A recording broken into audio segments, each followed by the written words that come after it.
بسم اللہ الرحمن الرحیم۔ شروع کرتا ہوں اللہ کے نام سے جو بڑا مہربان نہایت رحم والا ہے۔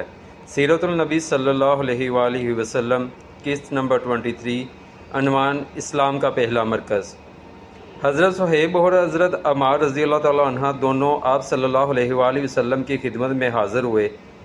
آپ نے دونوں کو اپنے پاس بٹھایا۔ جب یہ بیٹھ گئے تو آپ صلی اللہ علیہ وآلہ وسلم نے ان کے سامنے اسلام پیش کیا اور قرآن کریم کی جو آیات آپ صلی اللہ علیہ وآلہ وسلم پر اس وقت تک نازل ہو چکی تھی وہ پڑھ کر سنائی۔ ان دونوں نے اسی وقت اسلام قبول کر لیا۔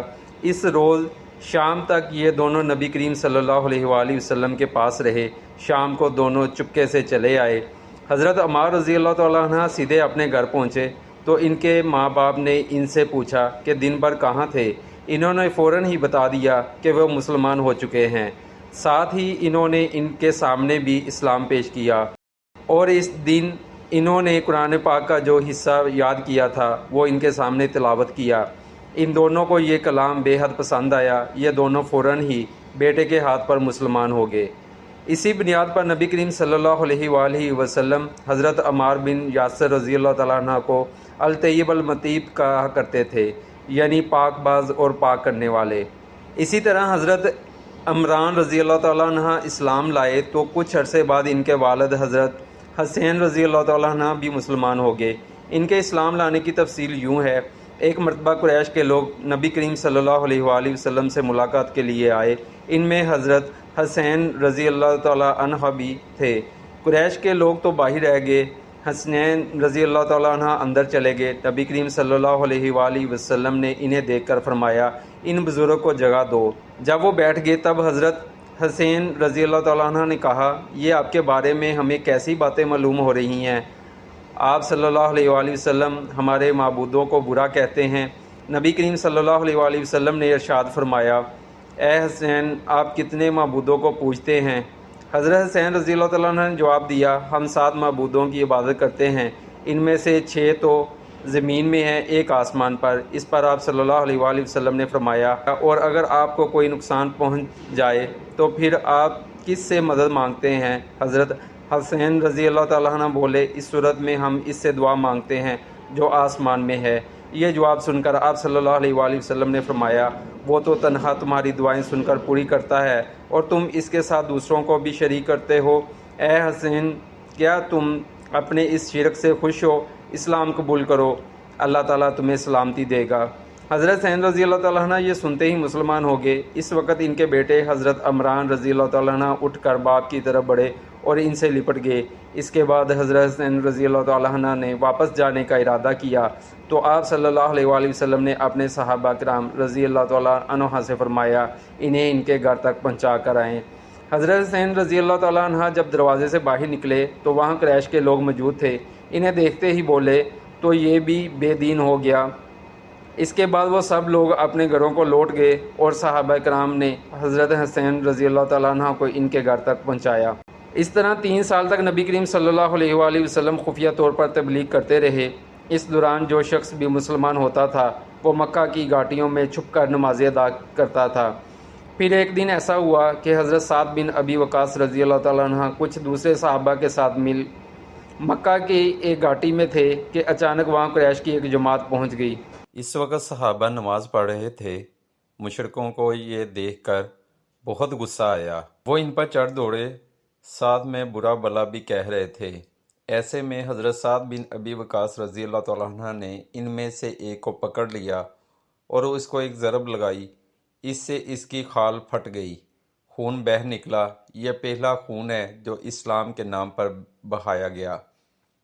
اب قریش کی دشمنی پر اتر آئے۔ اسی بنا پر نبی کریم صلی اللہ علیہ وآلہ وسلم حضرت ارقم رضی اللہ تعالیٰ عنہ کے مکان پر تشریف لے آئے تاکہ دشمنوں سے بچاؤ رہے۔ اس طرح حضرت ارقم رضی اللہ تعالیٰ عنہ کا یہ مکان اسلام کا پہلا مرکز بنا۔ اس مکان کو دار ارقم کہا جاتا ہے۔ نبی کریم صلی اللہ علیہ وآلہ وسلم کے دار ارقم میں تشریف لانے سے پہلے لوگوں کی ایک جماعت مسلمان ہو چکی تھی۔ اب نماز دار ارقم میں ادا ہونے لگی۔ نبی کریم صلی اللہ علیہ وآلہ وسلم صحابہ کرام رضی اللہ تعالیٰ عنہ کو وہیں پر نماز پڑھاتے، وہیں بیٹھ کر عبادت کرتے اور مسلمانوں کو دین کی تعلیم دیتے۔ اس طرح 3 سال گزر گئے، پھر اللہ تعالیٰ نے آپ صلی اللہ علیہ وآلہ وسلم کو اعلانیہ تبلیغ کا حکم فرمایا۔ اعلانیہ تبلیغ کی ابتدا بھی دار ارقم سے ہوئی۔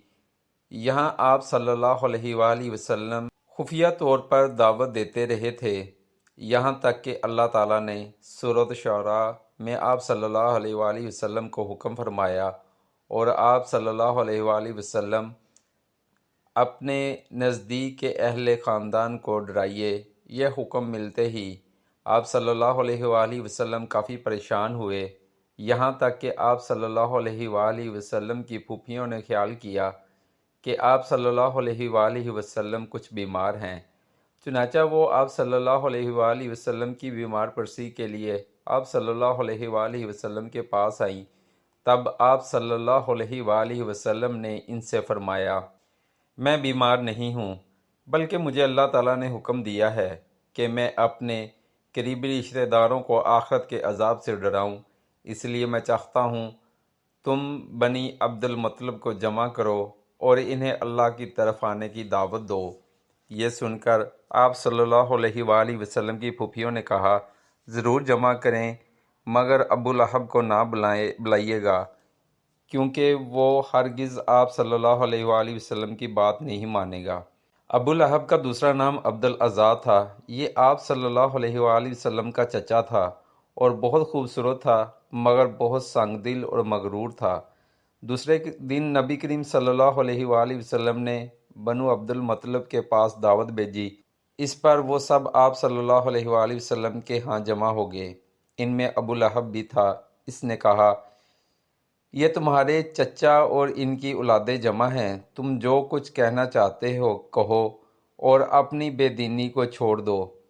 ساتھ ہی تم یہ بھی سمجھ لو کہ تمہاری قوم میں یعنی ہم میں اتنی طاقت نہیں ہے کہ تمہاری خاطر سارے عربوں سے دشمنی لے سکیں، لہٰذا اگر تم اپنے معاملے پر اڑے رہے تو خود تمہارے خاندان والوں ہی کا سب سے زیادہ فرض ہوگا کہ تمہیں پکڑ کر قید کر دیں، کیونکہ قریش کے تمام خاندان اور قبیلے تم پر چڑھ دوڑیں۔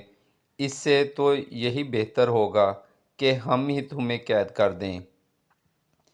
اور میرے بھتیجے، حقیقت یہ ہے کہ تم نے جو چیز اپنے رشتہ داروں کے سامنے پیش کی ہے، اس سے بدتر چیز کسی اور شخص نے آج تک پیش نہیں کی ہوگی۔ آپ صلی اللہ علیہ وآلہ وسلم نے اس کی بات کی طرف کوئی توجہ نہیں فرمائی اور حاضرین کو اللہ کا پیغام سنایا۔ آپ صلی اللہ علیہ وآلہ وسلم نے فرمایا، اے قریش، کہو اللہ کے سوا کوئی معبود نہیں اور محمد اللہ کے رسول ہیں۔ آپ صلی اللہ علیہ وآلہ وسلم نے ان سے یہ بھی فرمایا، اے قریش، اپنی جانوں کو جہنم کی آگ سے بچاؤ۔ وہاں صرف آپ کے رشتہ دار ہی جمع نہیں تھے، بلکہ قریش کے دوسرے قبیلے بھی موجود تھے۔